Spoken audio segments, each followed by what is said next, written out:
ಕುಣಿಬೇಕು ಅನಿಸ್ತಾ ಇದೆಯಾ? I just love the music, you know? ಸರಿ ಆಯ್ತು.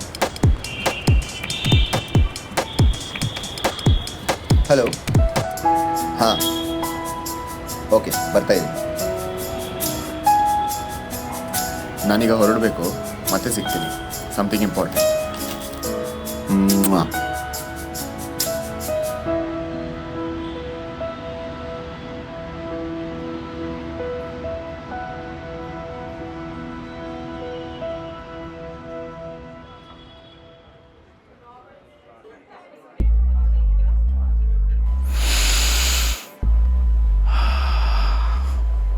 ಪರ್ಫ್ಯೂಮ್ ಚೆನ್ನಾಗಿದೆ.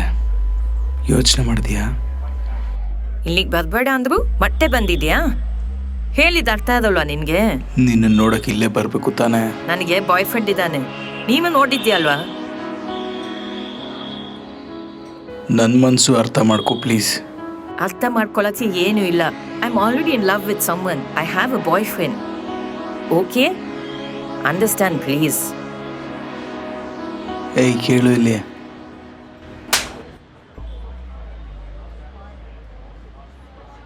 ಏಟ್ ತಿಂದು ನಗ್ತಾ ಇದ್ದೀನಿ ಅಂತ ಕನ್ಫ್ಯೂಸ್ ಆಗಬೇಡಿ. ಅವಳು ನನ್ನ ಕಾಲೇಜ್ ಕ್ರಶ್ಶು. ಅವಳಿಗೆ ಐ ಲವ್ ಯು ಹೇಳೋಷ್ಟರಲ್ಲಿ ಕಾಲೇಜೇ ಮುಗ್ದೋಯ್ತು. ಬಿಟ್ಬಿಟ್ಟೆ. ಕಾಲೇಜ್ ಮುಗಿದು 3 ವರ್ಷ ಆಗಿತ್ತು. ಒಂದು ದಿವಸ ಶೆಟ್ಟೀಸ್ ಕೆಫೆಯಲ್ಲಿ ಕಾಫಿ ಕುಡಿಬೇಕಾದ್ರೆ ಸಡನ್ನಾಗಿ ನಮ್ಮ ಹುಡುಗಿ ಪ್ರತ್ಯಕ್ಷ ಆಗ್ಬಿಟ್ಲು. ಅವಳು ಯಾವ ಕಡೆ ಹೋಗ್ತಾಳೆ ಅಂತ ನೋಡ್ತಾ ಇದ್ದೆ. ಆದರೆ ದೇವ್ರು ಮಾತ್ರ ನನಗೋಸ್ಕರ ಅವಳು ಕೆಫೆ ಒಳಗೆ ಹೋಗಲಿ ಅಂತ ಸ್ಟ್ರೈಟಾಗಿ ಕೆಫೆ ಒಳಗೆ ಬಂದ್ಬಿಟ್ಲು. ಗೊತ್ತಿಲ್ದಿರೋರ ಥರ ಕೂತಿದ್ದೆ. ಹಾಳಾದ ಕೈ ಹಾಯ್ ಹೇಳ್ಬಿಡ್ತು. ನಾನು ಎಕ್ಸೈಟ್ಮೆಂಟಲ್ಲಿ ಏನೇನೋ ಮಾತಾಡ್ತಿದ್ದೆ. ಅವಳು ಮಾತಾಡ್ತಿದ್ಲು. ಆದರೆ ಅವಳು ಶೆಟ್ಟೀಸ್ ಕೆಫೆಗೆ ಡೈಲಿ 2 ಗಂಟೆಗೆ ಬರೋ ವಿಷಯ ನನ್ನ ತಲೆಯಲ್ಲಿ ಫಿಕ್ಸ್ ಆಗೋಯ್ತು. ಫಿಕ್ಸ್ ಆದಮೇಲೆ ಗೊತ್ತಲ್ಲ ನಾವು ಹುಡುಗರು, ಶಾರ್ಪ್ 2 ಗಂಟೆಗೆ ನೆಕ್ಸ್ಟ್ ಡೇ ಕೆಫೆಲಿ ಕಾಫಿ ಕುಡಿಯೋಕ್ಕೆ ಬಂದೆ. ಆದರೆ ಅವಳು ಬರಲೇ ಇಲ್ಲ.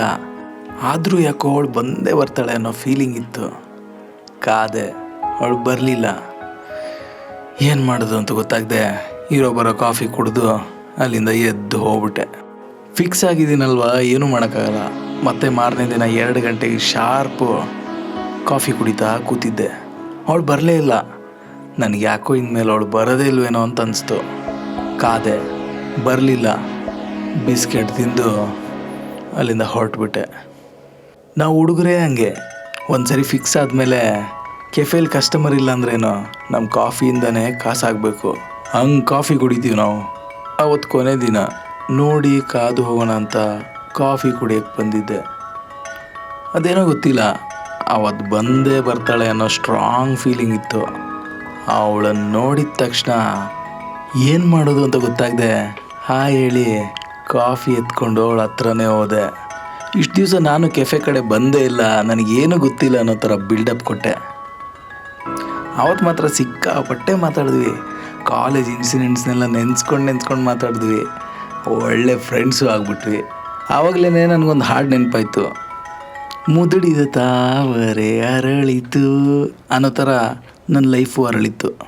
ಮಾರನೇ ದಿನ ಅದೇ ಹಾಡಿನ ಗುಂಗಲ್ಲಿ ನಮ್ಮ ಹುಡುಗಿಗೆ ರೋಸ್ ಕೊಟ್ಟು ಪ್ರಪೋಸ್ ಮಾಡೋಣ ಅಂತ ಹೋದರೆ ನಮ್ಮ ಹುಡುಗಿನೇ ರೋಸ್ ಹಿಡ್ಕೊಂಡು ಕೆಫೆ ಓನರ್ ರೋಜನಿಗೆ ಪ್ರಪೋಸ್ ಮಾಡಿಬಿಟ್ಲು.